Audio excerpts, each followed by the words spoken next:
개척자, 인쇄소를 설립한 문서 선교의 개척자가 바로 누구라고요? 그렇죠. 프랭클린 올링거 선교사님이십니다. 우리나라 최초 인쇄소를 설립한 문서 선교의 개척자이십니다. 여러분들 문서 선교를 위한 인쇄소 설립은요, 아마도 문맹률, 지금은 우리나라 문맹률이 몇 프로일까요? 우리나라 문맹률 몇 프로? 거의 0%입니다. 우리나라 사람들은 지금 교육률이 높아서 누구든지 읽고 쓸 수 있게 됐습니다. 그래서 거의 0%에 가깝습니다. 그러나 19세기 초 당시는요, 바로 어땠을까요? 19세기 말이군요. 어땠을까요? 우리나라 조선 말기 문맹률은 80% 이상이었습니다. 글을 보고 읽을 줄 아는 사람이 10명 중에 1명 정도밖에 안 됐어요. 그래서 난 놓고 모두 모른다, 기억자도 모르던 시절이었습니다. 그래서 문맹률 80% 이상이었던 조선의 문맹률을요, 거의 0%대로 떨어뜨리는 데 기여한 것이 문서 선교의 역량이라고 해도 과언이 아닐 것입니다. 그래서 이 문서 선교의 개척을 하신 분이 누구냐면 바로 올링거 선교사님이십니다. 올링거 선교사 들어본 적 없는데 맞죠? 이분은 양화진에 묻혀 있지 않기 때문에 우리가 양화진 가서도 못 들어봤어요. 들어보지 않은 무명의 선교사님이십니다. 저도 처음 들어봤어요. 아니, 지난주에 만났던 존 헤런 선교사님을 보면서 그때 알게 된 선교사님이십니다. 우리 같이 읽어보겠습니다. 누구시라고요? 올링거 선교사. 올링거 선교사 기억하시기 바랍니다. 우리나라 조선 땅에 최초로 묻힌 선교사님은 누구? 무슨 또 올링거 선교사라고 그러고? 존 헤런 선교사. 근데 선교사님들 전부 다 최초가 다 붙어. 그런데 우리나라 자유대한민국이 시작된 것은 다 누구로부터? 선교사님들로부터. 병원, 학교, 그죠? 이해가 되시죠? 여자병원, 뭐 여성교회, 뭐 모든 것이 다 선교사님이 시작했어요. 모든 교회. 그래서 모두 다 최초가 붙어요. 이 올링거 선교사님은, 프랭클린 올링거 선교사님은 1845년에 독일계 미국인으로 오하이오주에서 태어났습니다. 오하이오주에서 태어나셨습니다. 그러니까 그 부모님들이 독일 사람들인 거죠. 그래서 독일계 미국인인데요. 그런 점은 왈리스 대학을 졸업합니다. 신학대학을요 졸업하고 2년 동안 젊은 목회자로서 목회를 하다가 선교사로 자원을 해요. 이분은 감리교 목사님이셨는데, 그때 당시에 여러분들 지구본을 보게 되면 동쪽에 정말로 선교가 아주 불일듯 일어나던 장소가 있었는데 그 나라가 어디냐면 중국이었어요. 그 서쪽에는 어디였냐면 인도였어요. 그때 19세기 말에, 그러니까 동쪽에서는 중국에서, 그리고 서쪽에서는 어디에서? 인도에서 이 선교의 불길이 타오르던 때예요. 그래서 이 올링거 선교사님도 바로 2년 동안 목회 사역을 그만두시고 선교에 대한 그런 부름을 받고 중국 선교사로 자원하여서 파송받게 됩니다. 그때가 바로 1870년이었어요. 아주 젊은 나이죠. 그래서 중국 그때 당시에 선교의 중심지가 어디냐면 복권성이었대요.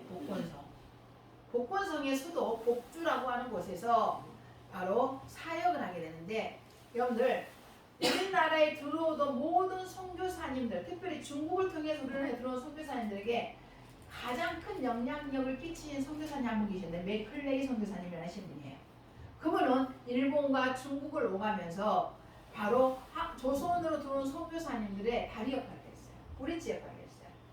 그래서 우리가 아펜젤러라든가 언더우드라든가 모든 선교사님들의 어떤 조선으로 들어올 수 있는 다리 역할을 하신 선교사님은 맥클레이 선교사님이 계십니다. 그래서 우리가 선교사님들 얘기할 때 맥클레이를 우리가 빼놓을 수가 없는 이유 중에 하나이죠. 그래서 이 복주에서 열심히 사역하던 이 올링거 선교사님, 맥클레이 선교사를 만나면서 조선을 알게 됩니다.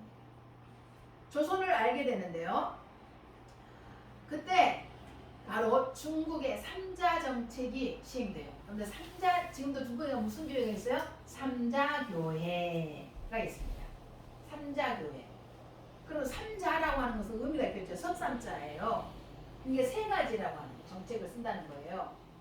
그러면 이 자자는 스스로 자자예요. 중국은 삼자 세 가지 스스로 한다는 거예요. 이거는 뭐냐면 종교에 관한 거예요. 천주교, 기독교, 이슬람교가 중국 땅에는 들어오지 말라는 거예요.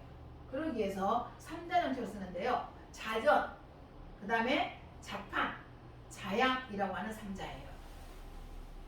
바로 자전이라는 말은 내부에 도움이 없이 스스로 전도한다는 거예요. 지금도 중국 그렇게 하고 있어요. 자기 나라 사람들끼리 전도하는 것은 문제가 되지 않아. 그런데 선교사라든가 애국인이 전도하는 것은 돼 안 돼? 안 됩니다. 중국은. 지금도 삼자 정책을 쓰고 있어서 삼자 교회가 있는 거예요. 그 다음에 자판이라고 하는 것은 뭐냐면 외부 간섭이 없이 스스로 조직을 운영하겠다는 거예요. 그러니까 선교사 들어가서 교회를 세울 수 있어 없어? 선교사 학교를 세워서 운영할 수 있어요 없어요? 못 한다는 거예요. 자기들이 하겠다는 거예요. 자기들이. 그 다음에 자양이라고 하는 것은 바로 뭐냐면 외부의 지원이 없어 스스로 종교를 육성하겠다는 말이에요. 자기들 스스로. 이게 바로 삼자 정책을 쓰는 거예요. 왜냐하면 중국에 막 선교 불길이 막 일어나기 시작하니까 중국 위협을 느낀 거예요. 아 이러다 큰일 나겠다. 그래서 삼자 정책을 쓰게 되는데 이 올링고 선교사님은 그거에 따르지 않았어요. 이 삼자 정책을 따르지 않고 신교육 반대 운동을 하기 시작합니다. 다시 말하면 거기에 굴하지 않고 그들이 원하는 정책대로 안 가게 된 거죠. 그러다가 보니까 논란이 커지게 된 거예요. 그래서 중국에서 16년 동안 바로 사역을 하게 되는데요. 그 모든 사역을 접고 이제 어려움을 겪게 되니까 아펜젤로 선교사님이 그럼 올링고 선교사님 조선으로 넘어오십시오 이렇게 한 거예요. 조선으로 오시라. 요청을 하게 됩니다. 그러니까 올링고 선교사님이 미국 감리교 선교부에 나를 조선의 선교사로 파송해달라고 요청을 하게 되죠. 그래서 미국 감리교에서 이 올링고 선교사님을 조선의 선교사로 파송하게 됩니다. 그래서 물론 아펜젤로 선교사님의 요청으로 오게 되겠지만 북감리교의 선교의 파송을 받고 1888년도 1월달에 조선에 들어오게 됩니다. 그래서 그는 들어와서 1893년 그러니까 9월달에 선교를 하게 되는데요. 5년 정도 선교하게 됩니다. 우리나라에서. 그러니까 짧은 기간 하게 되죠. 그런데 이 조선에 선교사 들어올 때 올링고 선교사님 나이가 몇 살이었냐면 42살이었어요. 그런데 우리가 언더우드 선교사나 아펜젤로 선교사는 20대였잖아요. 그때가 20대 한 중반 정도 됐을 때, 아니 30대가 되지 않았을 때죠. 그러니까 42세였고 먼저 이 동양이라고 하는 지역에 와서 선교를 했기 때문에 얼마나 많은 노하우와 이런 또 먼저 선교하셨기 때문에 선교에 대한 어떤 노하우를 가지고 있었겠죠. 그래서 이 올링고 선교사님이 아펜젤로 선교사님이나 언더우드 이런 모든 선교사님들의 상당한 역량과 또 많은 선교에 대한 가르침을 주어요. 그래서 이 아펜젤로 선교사님이나 언더우드 선교사님이 선교를 잘할 수 있게 된 배경에는 올링고 선교사가 있었던 거예요. 우리가 오늘 같이 읽었던 본문 중에는 어떤 내용이냐면 바로 함께 우리는 사도 바울만 알잖아요. 근데 바울 주변에 누가 있었다는 거예요? 바나바도 있었고 유다도 있었고 실라도 있었다는 거예요. 이해가 되시죠? 그래서 저는 아펜젤로 언더우드 선교사님이 혼자 한 게 아니고 그 뒤에는 자기의 훨씬 더 연배가 많은 먼저 된 선교사님들의 가르침과 도움과 이런 서포터가 되어주었기 때문에 이렇게 힘있게 사역할 수 있게 된 것입니다. 그러니까 조선에서 짧은 기간 5년밖에는 사역하지 않았지만요. 그분이 남긴 업적은 너무나 큰 거예요. 이 올링고 선교사.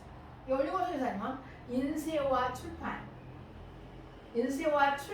그리고 교육 사업에 커다란 족적을 남기게 됩니다. 그러니까 우리가 그 아펜젤로 선교사님이 서양식 현대 교육의 아버지가 되잖아요. 우리나라에. 맞죠? 그거 기억하시죠? 근데 그렇게 될 수 있었던 뒷배경에 누가 있는 거예요? 올링거가 있는 거예요. 올링거가 있는 거예요. 이해가 되시죠? 그러니까 올링거는 뒤에가 있단 말이죠. 뒤에. 그래서 그렇게 할 수 있었던 것입니다. 이거 여러분들 인생 나 혼자 내가 열심히 혼자 노력하고 나 잘 산다고 말하지만 거짓말이에요. 여러분들도 기업들도 마찬가지예요. 기업이 왜 혼자 다 되나요? 아니에요. 그래서 여러분들 인간은 다 똑같습니다. 누구나. 맞죠? 내가 뭐 혼자 잘나서 똑똑해서 뭐 내가 잘 된 것 같으죠? 천만의 말씀이에요. 맞죠? 나라의 여건이 사회적인 여건과 또한 주변에 이런 도움들이 있었기 때문이에요. 절대 그럴 수 없습니다. 그래서 언더우드 선교사나 이런 아펜젤러 선교사님, 일련 메리 스크랜터 이런 모든 분들의 선교사님들이 이런 먼저 앞서서 16년 동안이나 중국 땅에 선교한 선교사님이셨던 올리버 선교사님의 서포트가 있었다는 것이죠. 우리도 지금 신앙하는데도 마찬가지입니다. 교회도 마찬가지고 전도사도 마찬가지라는 것을 알 수 있습니다. 그래서 조선의 문맹률 퇴치에 큰 공헌을 하신 분이 누구냐면 올린거 선교사님이세요. 조선에 온 첫 해에 1888년 1월달이었다 그랬잖아요. 그분이 제일 먼저 만든 게 뭐냐, 우리나라 최초 인쇄소를 만들어요. 우리나라 최초 인쇄소를 배제학당에 만들어요. 우리가 지난번에 배제학당 갔었죠? 배제학당에 학교가 세워졌잖아. 그럼 교재가 있어야 되잖아. 그래서 배제학당에다가 산문 활판소를 만들어. 산문 활판소, 정말 말하면 산문 출판사야. 산문 출판사 지금도 있어. 우리나라 역사가요 짧아요. 불과 그래봐야 130년이야. 맞죠? 1800년대니까 2100년, 2000 맞죠? 그러니까 그것밖에 안 돼요. 한 막 길어야 1300년, 130년밖에 안 되기 때문에 다 남아 있습니다. 산문 활판소를 배제학당에 설립해가지고요. 그리고 현재 대한 기독교 사회가 종로 5가에 가면 있어요. 여러분들 아실 거예요. 가다 보면 다 볼 수 있어요. 거기에 조선 성서 서회를 조직해서 초대 회장직을 맡습니다. 그러니까 선교사 우리나라에 들어가도 제일 먼저 한 게 뭐냐면 성경을 번역하는 일, 전도 택자를 만드는 일을 했어요. 그래야지 가르칠 수 있잖아요. 그래서 제가 언더우드 성서를 말할 때 아펜젤일 때 항상 인쇄소 얘기했었죠. 그게 바로 이 얘기하면 함께 했다는 거죠. 혼자 못하죠. 그때 그 문서 선교에 바로 초대 회장님이 누구였냐면 올리버 선교사님. 왜 그랬냐? 이분은 중국에서 뭐 했어요? 인쇄 사업을 하셨거든요. 인쇄를 통한 책 출판과 전도 사역을 중국에서 하셨어요. 그렇기 때문에 그걸 그대로 조선에 와서 전봉할 수 있었던 것이죠. 해봤기 때문에. 아펜젤러 언더우드는 못했겠죠. 그러나 올리버 선교사님 본인이 중국에 사신 거잖아요. 그래서 활기를 띠게 되고 본격적으로 사역하게 된 것입니다. 또한 우리가 지난주에 그 앞주에 만났던 메리 스크랜턴 선교사님이 여성교회 만들고 주일학교 만들었다고 했죠. 전도부인도 만들었다고 했잖아요. 그 전도부인 2명과 함께 인천, 수원, 서울 등지에 다니면서 전도했다고 했잖아요. 그 인천은 내리교회를 세워요. 그런데 이 내리교회를 메리 스크랜턴과 함께 세우던 분이 다 이분들인 거예요. 함께 세우게 됩니다. 설립하게 되죠. 그리고 우리나라 최초의 영문 올간지를 만들어요. 누구야? 올리버 선교사님이에요. The Korean Repository라고 하는 이 영문 올간지를 만들어요. 이 올리버 선교사님. 여러분 우리나라가 여러분 놀라지도 않아. 이것이 우리나라요 어마어마한 발전을 가져오게 됩니다. 맞아, 사람들이 교육률이 높아지게 되고 그러잖아요. 여러분들 봐봐, 전동이가 어떻게 됐다. 우리나라 최초의 여자 의사 아시잖아요. 여러분들 굉장히 중요한 거예요. 그래서 최초로 영문 올간지가요 1888년에 나왔어요. 기가 막힌 놈이다. 놀리지도 않아요. 그런가 봐. 참관했고 우리나라 최초 목사가 누구냐면 김창식 목사입니다. 그러니까 감리교 목사, 감리교 최초. 감리교의 최초 목사는 누구라고? 김창식이라는 목사님이신데요. 이분은 조선이 낳은 감리교 뭐라고요? 조선의 바울이라고 그래요. 이게 조선의 바울, 감리교가 나온 조선의 바울이 누구냐면 김창식 목사예요. 이건 감리교 최초 목사예요. 우리나라 감리교 최초 목사가 김창식이라는 분이신데요. 이분은 어느 날 결혼을 했어요. 또 이제 집을 나와가지고 똘똘똘 다니다가 한양까지 내려. 원래는 북한에 태어났어요. 이제 한성에 내려온 거죠. 그런데 길을 가다가 죽었어. 뭘 줬냐면 도뭉치를 죽은 거야. 와, 가슴 떨렸겠죠. 이분이 근데 착한 사람이었어요. 도뭉치를 주었는데 자기가 쓰질 않았어. 그땐 다 쓰죠. 가난한 시절 때. 그러니까 그 주인을 찾는데 그게 누구 거냐면 올린거 선교사님 잃어버린 도뭉치였어요. 그러니까 그 주인을 찾아주게 됩니다. 대단하죠. 목사다운 박수. 감리교에 나온 최초의 선교사님 김창식이에요. 이분이 그런 분이었어요. 그래서 올리버 선교사님이 이분을요 자기 하인으로 고용을 해요. 여러분 우리나라 지금 최상희 선교사님도 거기 가면은 다 그 현지인 쓰잖아. 그러면 전도하잖아요. 맞아 안 맞아요? 우리 그 교회에서 지금 그 후원하는 중에 젤리와 찌오 엄마 할머니가 그 반동에 있을 때 최상희 선교사님 집에서 일하는 분이었어요. 그래서 그 가족 다 전도하는 거예요. 찌오 할머니 아시죠? 그거 다 가족도 전도하거든요. 그것처럼 이 김창식이라고 하는 사람을 이 올림고 송사님 집에 하인으로 그 데리고 다니면서 그냥 잘 모르니까 이게 운도받고 또 이런 여러 도움을 받습니다. 언어 모든 면에서. 그래가지고 전도를 하게 돼요. 올림고 송사님이 김창식이라고 하는 사람을 전도해가지고요. 아펜들러 선교사님한테 세례를 받아요. 왜냐면 같이 배대학 되겠었기 때문에 아펜들러 선교사님한테 세례를 받게 해가지고요. 나중에 정동교회를 세우는데 개척 멤버가 돼요. 김영창, 한용경, 유치겸, 이무영이라고 하는 사람들과 함께 이 사람들 전부 배대학 땅의 학생들이에요. 그래서 아펜들러 선교사님은 어디에 힘쓰냐면 교육사고 배대학 땅 아시죠? 배재고등학교, 배도진고등학교, 배재대학교 아시잖아. 교육사에 힘을 썼다고 한다면 정동교회를 세우는데 김창식 이분이 여기서 아펜델 선생님 제1호 제자가 누구라고 그랬어요? 제1호 제자 아펜델은 누구? 이승만. 애국가가 어디서 나왔다고? 배재학당에 나온 거예요. 그래서 애국가 여러 작사가요 미상이야. 근데 애국가 누가 지은지 모릅니다 실은. 애국가 가사를 누가 만든지를 몰라. 근데 어디서 불러줬냐면 배재학당에서 불러줬다고요. 그래서 하나님이 보고 와서 우리나라 만세 이게 하나님 주권입니다. 근데 우리는 그냥 하늘님으로 봐요. 우리나라 천주를 믿잖아요. 맞죠? 저기서 천주에서 말하는 천주가 아니야. 우리는 옥황상제님을 믿는 나라예요. 누구하고 똑같이 중국하고 똑같지 않아. 별로 놀래도 안 해.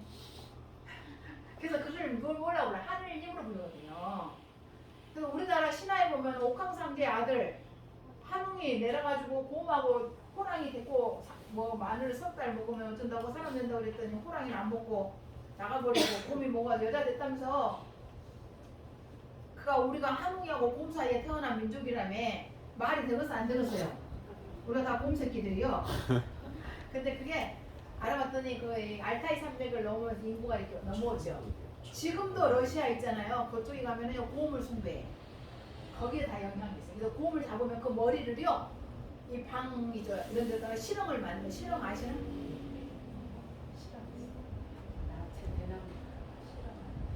옛날에는 이런 저장하기가 힘들잖아. 방 위에다가 나무 2개 이렇게 걸쳐서 이렇게 매. 그 위에다가 다 얹어놔. 전라도 말로 실형이라고 해. 거기다가 곰 머리를 추운지가 그것이 어마어마한 신인 거예요. 그 뿔을 상징해. 그러니까 거기서부터 이게 문화가 늘다 보니까 우리가 곰 문화가 밝혀졌어. 그래서 그거는 그야말로 신화야, 신화. 그렇게 있잖아요. 뭔 얘기하다가 또 쓸데없는 얘기 했는 거 찾아봐야 되거든. 내가 했단 말이야. 그렇지. 그렇게만 하나님 배제까지 만들어줍니다. 근데 지금 사람들이 왜 그렇게 몰라요? 그래서 이건 일본 놈 시대 거니까 없애야 됩니다. 아니에요. 거기서 불러주기 시작합니다. 그래서 이때 개척 멤버가 되고요. 김창식 목사님이 감리교 최초 목사라고 그러잖아요. 우리나라에. 이분이요. 교회를 몇 개 설립한 줄 아세요? 40년. 그리고 125개를 목회해요. 125개 교회를 맡아서 목회하는데요. 이분이 장수를 해. 그때 당시에요. 최고 장수를 몇 살 사는 줄 아세요? 72살 살아고 그래요. 놀래도 안 해. 왜냐면 기본 목사님 91살 사이. 안 놀래. 지금. 그때 당시에 72세는 지금의 100세요. 그때는 60에 모여서 한갑잔치 했어요. 그때는 보통 평균 수명이 40대요. 여러분 50이면 다 죽었어요. 맞아 안 맞아요? 그때는 50이면 다 돌아가셨어 어르신들. 60만 살면은 그건 장소에다가 축하 파티가 한갑잔치. 근데 이 김창식 목사님 72세 살아. 한갑을 모아서 뭐 그죠? 그러니까 48개 교회를 개척하고 감리교회 그러니까 이분이 아마 중부지방에 우리나라 감기가 많거든요. 중북지방에 내려가서 교회 개척하신 것 같아요. 그리고 125개의 교회를 맡아서 사역을 하셨습니다. 이 올리버 선교사님은 1891년도 1월 달에 한국 최초로 서양식 교육을 받은 여자 의사 있었다 그랬죠. 지난번 여자 의사 얘기했는데 제가 그 여자 의사 바게스더 기억나시죠? 바게스더가 이름이 뭐라고요? 기억하시나 보죠? 바게스더가 누구 딸? 이름이 뭐? 꽃님 딸. 꽃님이는 따로 있어. 꽃님이 아니에요. 누구라 그랬어요? 아펜젤러 선교사님 집에서 일하던 하인 중에 한 명 김씨의 딸이라고 했잖아요. 김씨의 딸 이름이 뭐라고? 점동이. 점동이잖아요. 점동이가 그렇게 그 아펜젤러 선교사 집에 있으니 영어도 배우고 머리가 아주 좋았어요. 그래서 이 아이가 배제학당의 미루 학생이 되는 거예요. 쉽게 말하면. 그래서 이 점동이가요. 제가 말씀드렸잖아. 박씨, 김씨인데 박희성을 받는다고. 그때는 여자들이 시집을 가면 그 집 사람이 되는 거예요. 이게 이름을 가질 수가 없어요. 그래서 시집을 가가지고 남편이 박씨하고 결혼하니까 박유천이라고 하는 사람하고 결혼을 해. 그래서 박씨 남편 성을 따서 그렇잖아요. 에스더라는 이름을 3-4명이었어요. 그때 당시에는 우리나라 남자들은 이름이 있었지만 여자들 이름이 있었다고 없다 그랬어요. 없어서 꽃님이, 점동이, 말레, 개똥이 막 이렇게 부르는 시절이야. 그래서 이름이 없으니까 세례를 줄 때 이름을 주는 거예요. 그래서 에스더라는 이름을 이 점동이가 받은 거예요. 그래서 박에스더가 되는데요. 우리나라 최초의 여자 의사예요. 어디 대학 나왔다고 해서 미국에 존 홉킨스 대학 나왔다고 했잖아요. 그 유명한 대학을 그 에스더에게 세례를 준 사람이 누구냐? 올린고 선교사님이에요. 참 놀랍죠. 올린고 선교사님한테 세례를 받았습니다. 그리고 정동교회 초대 목사님이 돼요. 이 올린고 선교사님이 1890년부터 1893년까지 정동교회를 맡아서 담임하면서 복음을 열심히 전하게 됩니다. 미국에 들어갈 때까지 그렇게 되는데요. 그리고 1889년 2월부터 메리 스크럼텐을 세우신 여성교회 아시죠? 여러분들 지금은 남자 여자가 이렇게 함께 하지만 당신은 남녀가 뭐 해야 돼? 남녀가 유별한 시절이야. 함께 할 수 있어요 없어요? 없어요. 그래서 여성교회를 세웁니다. 메리 스크럼텐이. 그래서 여자 성도들만 모여 있는 목회를 해요. 예배를 드렸다고 예배를. 근데 그 예배를 맡아서 목회하던 목사님이 누구라고요? 올린거 선교사님이셨어요. 다 졸리다 졸려. 오늘 우리가 누구를 만나고 있어요? 올린거 선교사님. 올린거 선교사님 우리나라 최초 여성교회 담임 목사였다고. 왜냐면 나이가 좀 지긋하잖아. 언더우드나 아펜델 나이가 젊잖아. 근데 이 올린거 선교사 나이가 그 당시에 43세 얘기됐다고요. 그래서 바로 여성교회 담임 목사님을 하게 되는데요. 그때 여러분들 그 부흥이 일어나는 장소가 있어요. 온달에 기독교 부흥이 평양에 있었고요. 그때 당시 북한으로 중심으로 일어났는데 특별히 원산 대부흥이 일어납니다. 원산 대부흥이 거들어 내려오면 평양 대부흥을 일으키고 남한의 부흥을 일으키거든요. 그런데 1893년 당시 한반도 주도적인 항구 중에 하나가 되는 원산이었어요. 북한에. 남쪽은 어디였을까요? 남쪽은 제가 보기에는 군산항이었던 거예요. 북쪽에는 원산항, 동쪽에는 서쪽에는 어디? 서해바다 쪽에는 군산항, 동쪽에는 북한 쪽에 어디 무슨 항? 원산. 원산 유명하잖아요. 지금도 원산은 유명해요. 나진 선봉도 유명하잖아요. 그쪽에 북한에. 거기에서 의료 선교사였던 맥길 선교사님과 함께 기독교 서적을 팔기도 하고 병자들을 고치는 사람에서 부흥이 일어나요. 원산 대부흥을 일으키는 일에 함께하게 됩니다. 근데 그의 해 원산방에서 아주 활발하게 의료사 여기들 병자들을요 막 고쳐버려. 진짜 예수님 하던 것보다 더 크게 막 기머거리, 눈, 봉사 다 고칩니다. 그 기적이 원산입니다. 그러니까 부흥이 일어났죠. 의사 선생님들이 의사로 고치는 게 아니라 기도하면 막 눈을 떠버려. 기도하면 막 병자가 일어나버려. 막 기적이 일어나. 원산을 막 부흥이 일어났어요. 근데요 그 해에 5월달에 이 옥물리는 애들이 2명 있어요. 남매가 12살짜리, 9살짜리 아들과 딸이 있었어요. 근데 편도선염으로 죽습니다. 이 둘이. 지금은 편도선염 병이 아니에요. 지금은요 편도선염 병이 아니에요. 병이 아니에요. 편도선 염증성이 어디 가면 나서 그래요. 이비인후과 가서 약 먹으면 그냥 그대로 직방이야 그냥. 이게 병이 아니었어. 근데 당신은 편도선에 걸리면 죽는 거예요. 그래서 이 딸과 아들 12살 난 아들과 9살 된 딸을요 양화진에다가 묻습니다.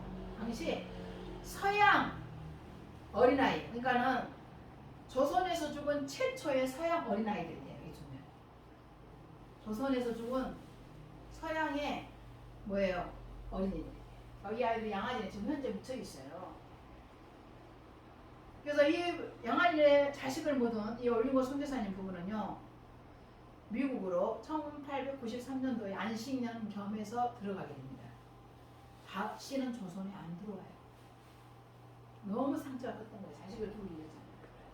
그래서 안식년을 마치고 나서 다시 어디로 가냐면 중국으로 전에 사역했던 복건성 복주로 들어가서 은퇴할 때까지 저는 선교사로 은퇴할 때까지 거기서 사역을 하다가 미국으로 건너가요. 그래서 중국에서 복주에서 인쇄소와 대학을 중심으로 열심히 선교사를 하시다가 은퇴한 후에 미시간 앤아버에서 1919년 우리나라가 한일합방 되던 해 주님의 부름을 받고 우드런 공원 묘지에 안장되게 돼요. 그리고 그 부인 선교사님은 1943년도 우리나라 일제시대죠. 그때 주님의 부름을 받고 남편 곁에 미국에 지금 안장되셨어요. 그러다 보니까 우리에게는 모르는 소리예요. 맞죠?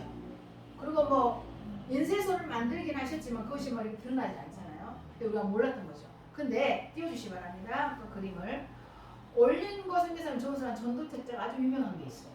제가 보여드릴게요. 사진에 보여줄게요. 바로 뭐냐면 라병론이라는 책을 전도책자를 써요. 여기 있어요. 지금 렉이 먹는 것 같아. 네? 렉이 먹는 것 같아. 그렇구나. 저 좀 기다리시든지. 라병론이라는 전도책자 썼는데 순 한글로 쓴 거예요. 우리나라가 문명률이 퇴치됐다고 그랬죠? 문명률이 퇴치됐다고 그랬잖아요. 여기 있잖아요. 라병론. 이게 다 한글로 쓴 거예요. 그래서 우리나라 사람들이 한글을 빨리 읽게 된 이유가 있어요. 전도책자에 들어가요. 저 어렸을 때도 저희 집 전도책 다 들어왔어요. 뭐 여러분들 시편하고 그 신약성경에 써있는 책자들 성경 진짜 알잖아. 아니 성경책 조그만 책 있잖아. 중도에 들어가요. 그럼요. 이것들이 우리나라 문명률 퇴치 어마어마한 역할을 합니다. 이게. 진짜 중요한 거예요. 그래서 이 라병론이라는 전도책자를 이거는 올림고 선교사님 얼굴이에요. 제가 보다 선교사를 안 보여줬더라고. 이제부터는 내가 선교사 다 보여주려고 얼굴을. 나중에 기회가 되면 아펜절로 언도도 다 보여드릴게요. 저 라병론이라는 저 전도책자를 순 한글로 만들고 새로 쓰기로 해요. 여러분들 옛날 우리의 성경처럼 다 뭘 쓰기로 돼 있었어? 그렇지. 여기는 다 빨간색으로 칠해져 있고 전부 성경책에 새로 쓰기로 돼 있었죠. 그래서 지금 다 이제 이렇게 되겠지만 새로 쓰기로 된 성경 전도책자를 만들었는데요. 그 내용이 뭐냐면 인간의 죄와 한센스, 나병이라는 말이 뭐예요? 나병, 문둥병. 그래서 문둥병 논리에 쉽게 말하면. 근데 그때는 이제 두음법칙 이런 걸 우리가 지금 쓰잖아요. 우리 두음법칙에 의해서 저 라를 뭘로 써? 니은으로 쓰잖아. 근데 북한에서는 그 두음법칙을 안 써요. 그래가지고 저렇게 써. 북한은. 지금 우리나라하고 좀 달라요, 그게. 그 라병론의 그 내용이 뭐냐면 첫 머리에 마가복음 1장 40도 42절 써 있는데요. 당신 조선 사람들에서 나병은요 무서운 병입니다. 죽으면 걸리면 무조건 뭐해? 죽어. 치료 약이 없어. 뭐 전염성이 강해. 그리고 유전이 된다 이게. 그래서 여러분들 우리가 소록도에 들어가면요 들어가신 분들 문둥병 환자들 전부 내 못 낳게 뭐 해버렸어? 아시잖아. 자식을 못 낳게 하기 위해 다 수술하고 양육을 있어요. 왜냐면 유전이 되니까. 이게 인권 유린인 거지 쉽게 말하면. 왜냐면 유전이 되니까. 뭐 전염이 심하니까 그래서 소록도에 다 격리시킨 거야. 저도 어렸을 때 문둥병 환자들이요 이게 뭐 어디로 다녔었어요. 저는 이게 손이 다 없는 분을 봐서 막 울었던 기억이 나. 무서워가지고 막 울었던 기억이 지금 나. 문둥병 아저씨 온 거야 어디로. 내가 얼마나 무서워요. 그래서 막 마루에 앉아서 막 계속 또 지금 엄청 미안하더라고. 그냥 아저씨한테. 그 아저씨가 뭔 죄가 있어. 그냥 혼자 어린 내 마음에 문둥병이 뭔지도 몰랐는데 문둥병이라는 말 듣고 손이 이렇게 이 손가락이 다 없는 거예요. 없더라고 이 손가락이. 이거 보여주는데요. 그게 무섭더라고. 그러니까 막 울기 시작했어. 지금 생각하니 그 아저씨한테 미안하네. 이제 생각하니까 미안하네. 그만큼 무서웠어요. 저는 그 당시 뭐 누가 뭔지 알려주지 않았잖아. 근데 본능적으로 알아. 본능적으로. 저거 무서워. 무서워. 저기. 그래가지고 그 나병을요 누가 고쳐줘요 성경에? 예수님이 고쳐주잖아. 그래서 저 천도식자에다가 마가복음 1장 4절 4절 나와 있는 문둥병자를 고쳐주시는 내용이 싫어요. 그러니까 사람들이 저 사람들이 보기 때문에 뭐 하겠어? 문둥병을 고칠 수가 있다고? 누가? 야소가. 그때는 예수를 뭐라고 불렀다고 그랬어요? 야소라고 불렀다고 그래요. 야소가. 그래서 사람들 눈이 번쩍 뜨이죠.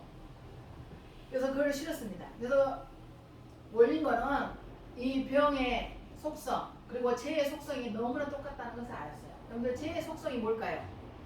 유전대. 그 다음에 전염성이 강해. 똑같습니다. 하늘명. 그걸 비교해서 책에다가 이 전도 책자에다 넣었죠. 그러면서 죄의 악함을 사람들한테 알리는 거예요. 죄인이라는 것을 알리기 시작하는데요. 그래서 이 라병론의 저자였던 이 올리고 선교사는 아주 절제된 삶을 사셨어요. 진짜 절제된 삶을 사셨어요. 모범적인 삶을 사신 거야. 그래서 금주 금연을 주장하셨어요. 이분이 금주 운동하시고요, 금연 운동했어요. 근데 어떤 사람이 만났어. 이 책에 써 있어요. 나는 자신이 기독교인이라고 고백하는 이를 만나면 늘 흡족합니다. 너무 기쁘다는 거야. 나는 기독교인이에요 라고 말하는 사람을 만나면 너무너무 기쁘다는 거야. 근데 그에게서 술 냄새가 나. 그한테서 담배 냄새가 나면 어떻게 된다고? 그에게 당신은 이렇게 말한대. 감리교인이 아닙니다. 이렇게 말한대. 여기 우리 교회에서 성도 나온 사람한테 당신은 술 먹으니까 우리 오지 마시오. 당신은 기독교인이 아니다. 그럼 어떻게 될까요? 우리 교회 나오는 성도 중에 술 냄새가 나. 그 사람한테 가가지고 당신은 기독교인이 아닙니다. 그러면 뭐라 그럴까요? 그건. 아니 시험 영어 같은 시험 들어 안 들어? 시험 들지. 안 듣는 사람 손 들어봐. 시험 들어서 안 나와. 안 나와. 근데 이 선교사님은 그렇게 했어요. 이렇게 강하게 하신 거야. 그러니까 나는 기독교인입니다라고 말하면, 근데 그래서 술 냄새가 나고 담배 냄새가 나면 당신은 감리교인이, 근데 감리교인이다. 감리교인이 아닙니다라고 말씀하셨어요. 그러니까 그때 복음이 살아 있었던 거 같아요. 오늘은 한 사람 놓치고 뭐 그러고 못하는 거 같아요. 그럴 정도였어요. 그래서 도덕적인 삶은 절제를 통해서 가능하다. 그러나 인간의 본질적인 죄에서 구원하는 것은 오직 한 길, 예수 그리스도를 통해서만 이루어진다라고 기록하고 있어요. 그러면서 예수를 말하는데 이 라병론의 마지막 장에는 마태복음 1장 21절을 기록했어요. 그는 그 이름을 예수라 하라. 이는 자기 백성을 저희 죄에서 구원할 자라 하시며 이걸 쓴 거예요. 그 앞에는 한센시병을 고쳐주는 내용으로 마지막에는 예수 얘기하는 거예요. 이게 전도 직자의 내용이에요. 이게 얼마나 전도가 잘 됐는지 아실 수 있죠. 이게 1800년. 그래서 우리나라가 기독교 국가가 되고 이런 것들이 퍼지면서 사람들의 눈이 다 뜨인 거야. 글씨를 읽게 됐어요. 문맹률이 퇴치되는 역사를 일으키게 된 것이죠.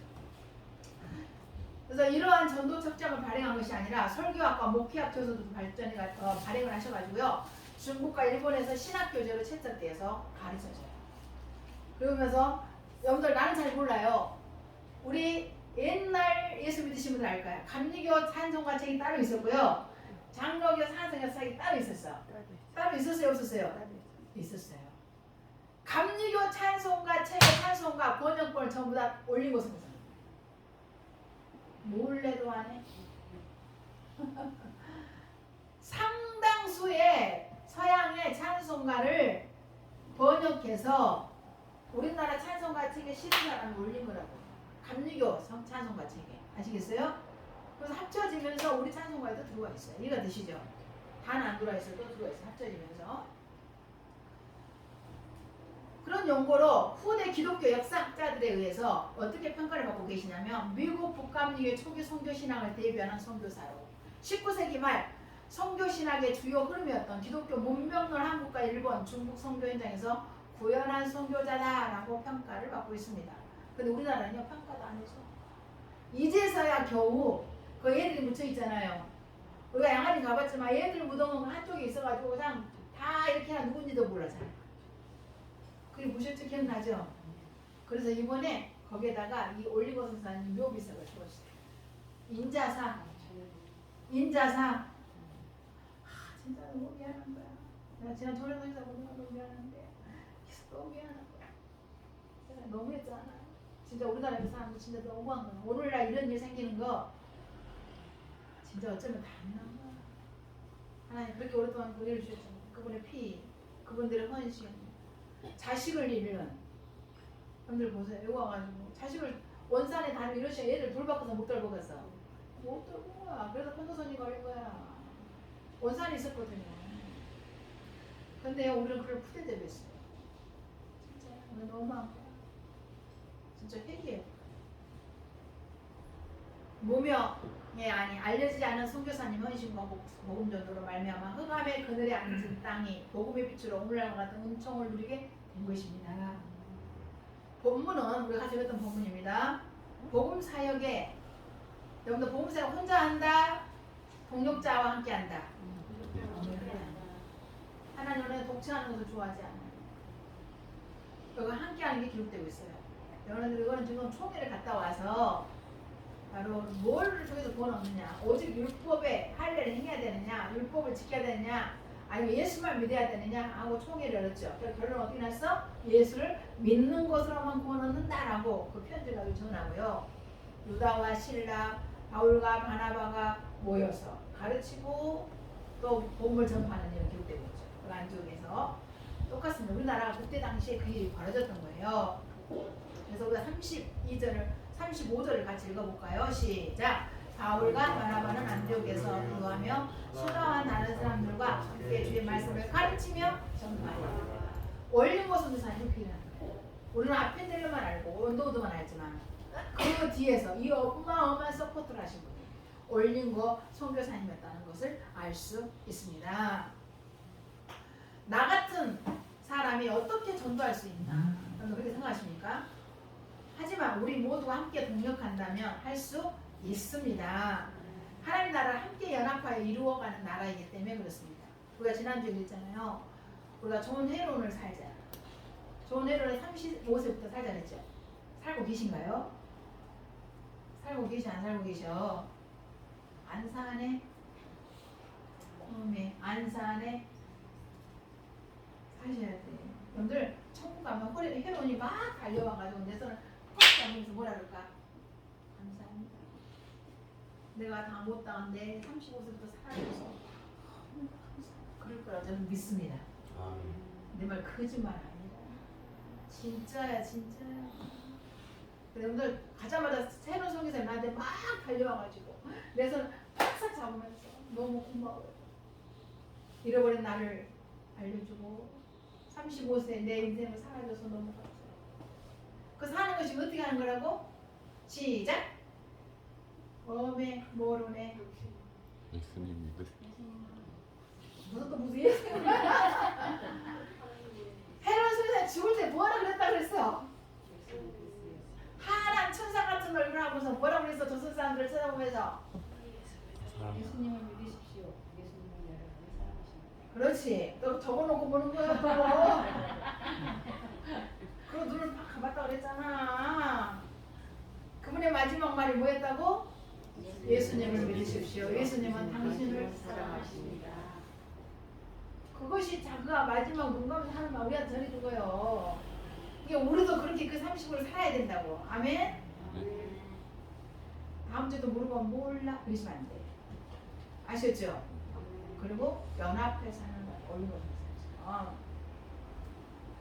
그래서 하나님 나라는 우리 한 사람 한 사람이 반드시 있어야 하고 함께할 때 하는 나라 확장되고 귀한 영혼들이 돌아오는 것을 믿습니다. 저와 여러분들도 이 시대의 증인으로서 올림보 선교사님처럼 자신의 사명을 깨닫고 주님의 복음을 헌신하는 생애가 되시기를 기도하며 축복합니다. 따라서 하시기 바랍니다. 주님, 저를 시대적인 복음 사명을 감당하는 사명자로 써 주시옵소서. 다시 한번 가슴에 서로 오른손을 얹고 다시 한번 시작. 주님, 저를 시대적인 복음 사명을 감당하는 사명자로서 주시옵소서. 아멘. 세상 모든 민족이 구원을 얻기까지 우리를 부르시는 하나님, 주의 심장 가지고 우리 이제 일어나 주 따르리.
하나님 아버지, 우리 올리고 선교사님을 통해서 아버지 20대 청년에 들어왔던 선교사님들이 정말 그의 노하우를 배워 정말 효과적으로 이 조선 땅에서 선교 사역을 하게 되었습니다.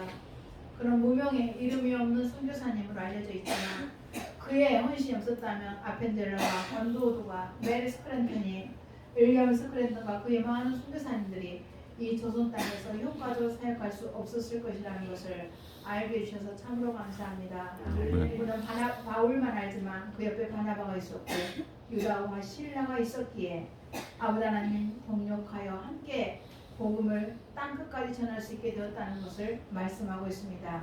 우리는 혼자 할 수 없지만 함께 동력할 때 놀라운 역사가 일어나게 되는 줄 믿사옵나이다. 그러면서 따로 법처럼 혼자 있는 것이 아니라 늘 예수님과 동행하며 한수만케 한 가족으로 연합하여 함께 기도하며 함께 전도할 때 놀라운 구원의 역사가 일어나게 될 수 있을 믿습니다. 저희도 이 시간에 주님 앞에 고백했습니다. 주님, 저를 시대적인 복음의 사명자로 아버지 써달라고 주님 앞에 드렸사오니 고백한 대로 이루어 주시옵소서.